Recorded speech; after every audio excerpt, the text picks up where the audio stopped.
Et si la fin d'un pontificat devenait le début d'une légende? Ce 21 avril 2025, à l'aube, le pape François s'est éteint, laissant derrière lui bien plus qu'un siège vacant au Vatican. Un vide spirituel, une onde d'émotion mondiale, une empreinte indélébile dans l'histoire contemporaine. Qui était vraiment Jorge Mario Bergoglio? Qu'a-t-il transformé en profondeur dans l'Église catholique? Et pourquoi sa disparition touche-t-elle bien au-delà du cercle des croyants? Était-il un réformateur, un prophète, un diplomate, un pasteur, ou un peu de tout cela à la fois? À travers cet article, nous allons retracer le parcours singulier d'un homme de foi et de contradiction, comprendre l'impact planétaire de son action et interroger l'héritage qu'il laisse à une Église en quête de sens. Mais surtout, nous voulons connaître votre avis. Que retenez-vous de ce pontificat hors norme? Laissez un commentaire, partagez vos réflexions et surtout, abonnez-vous à la chaîne pour ne rien manquer de nos prochaines vidéos. Ensemble, prolongeons la mémoire d'un pape pas comme les autres. Mort du pape François. Une fin paisible pour un homme de rupture. Cité du Vatican, lundi 21 avril 2025. Ce matin à 6h34, le monde s'est figé. Le pape François, né Jorge Mario Bergoglio, s'est éteint paisiblement dans la résidence Sainte-Marthe, la même où il avait choisi de vivre depuis son élection en 2013, préférant cette demeure modeste au faste du palais apostolique. Il avait 88 ans. Le Vatican a confirmé son décès par un communiqué officiel diffusé à 7h12, précisant qu'il avait succombé à des complications respiratoires liées à une infection pulmonaire, aggravée par son état de santé général fragilisé depuis plusieurs mois. Une fin attendue, mais bouleversante. Les rumeurs sur l'état de santé du souverain pontife couraient depuis des semaines. Souffrant de douleurs articulaires, affaibli par une ancienne ablation partielle du côlon en 2021 et victime de plusieurs infections ces derniers mois, le pape François avait considérablement réduit ses apparitions publiques. Il avait même évoqué à plusieurs reprises, avec la franchise qui le caractérisait, la possibilité d'une démission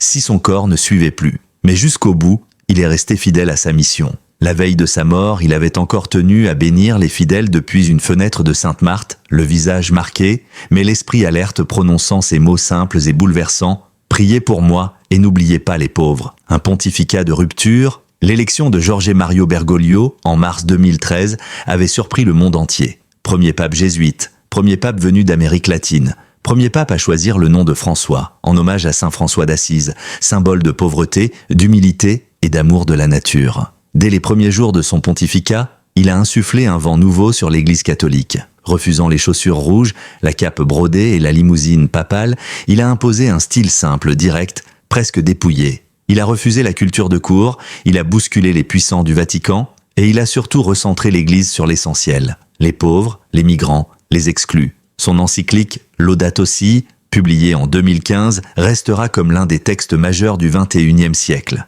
Appel vibrant à la sauvegarde de la planète, elle a fait du pape François une figure morale incontournable de la lutte écologique. De nombreux responsables politiques, y compris non catholiques, ont salué ce document comme une œuvre prophétique. Un homme d'écoute, mais pas sans contradiction, le pape François a tenté de réconcilier l'Église avec les blessés de la vie. Divorcés, remariés, personnes LGBTQ+, croyant en rupture avec les dogmes, sans jamais remettre fondamentalement en cause la doctrine, il a ouvert des portes, promu la miséricorde et la compréhension là où ses prédécesseurs imposaient des règles strictes. Mais ce positionnement a aussi suscité de violentes oppositions internes. Une frange conservatrice de la Curie n'a jamais accepté sa vision plus pastorale que doctrinale. Certains cardinaux sont même allés jusqu'à contester publiquement ses décisions, le qualifiant de destructeur de la tradition. Ces réformes de la gouvernance de l'Église, notamment la lutte contre les abus sexuels, ont été saluées mais aussi jugées insuffisantes par de nombreuses victimes. S'il a imposé des normes plus strictes et sanctionné plusieurs prélats, beaucoup estiment que le changement structurel nécessaire reste inachevé. Une figure mondiale au-delà des frontières religieuses, François n'était pas seulement le chef spirituel de 1,3 milliard de catholiques. Il était une voix mondiale écoutée bien au-delà du monde chrétien. Il s'est exprimé contre la guerre, pour l'accueil des réfugiés, contre l'économie de l'exclusion. Il a été un des rares dirigeants mondiaux à dialoguer à la fois avec le monde musulman, la Chine, les États-Unis, l'Afrique et les peuples autochtones. Il n'a pas hésité à se rendre dans des zones de conflit. À Mossoul, en Irak, à Bangui, en Centrafrique, sur l'île de Lesbos auprès des migrants. Il a embrassé des lépreux, lavé les pieds de détenus, pris le temps de parler aux enfants. À une époque de verticalité du pouvoir et de froideur institutionnelle, il incarnait une autorité chaleureuse, humaine, accessible. L'émotion planétaire. Depuis l'annonce de sa mort, les hommages affluent du monde entier. Le président argentin a salué un père de la nation mondiale, Emmanuel Macron a évoqué un homme de paix et de lumière. Le patriarche de Constantinople a parlé d'un frère dans la foi et l'humanité, tandis que le secrétaire général de l'ONU a rappelé son infatigable combat pour les plus démunis et pour la planète. Sur les réseaux sociaux, croyants et non-croyants partagent photos, anecdotes et citations marquantes. Une image revient souvent, celle du pape, seul, sous la pluie sur la place Saint-Pierre en mars 2020, bénissant un monde confiné, silencieux et inquiet. Un moment de grâce suspendu dans l'histoire. Et maintenant, la Constitution apostolique prévoit une période de cède vacante à compter de l'instant de la mort du pape. Le cardinal Camerlingue, actuellement Pietro Parolin, assumera la gestion des affaires courantes du Vatican en attendant le conclave qui élira le successeur de François dans les semaines à venir. Déjà, les spéculations vont bon train sur le profil de celui qui pourrait lui succéder. Certains évoquent un pape africain, d'autres un retour à une figure plus conservatrice.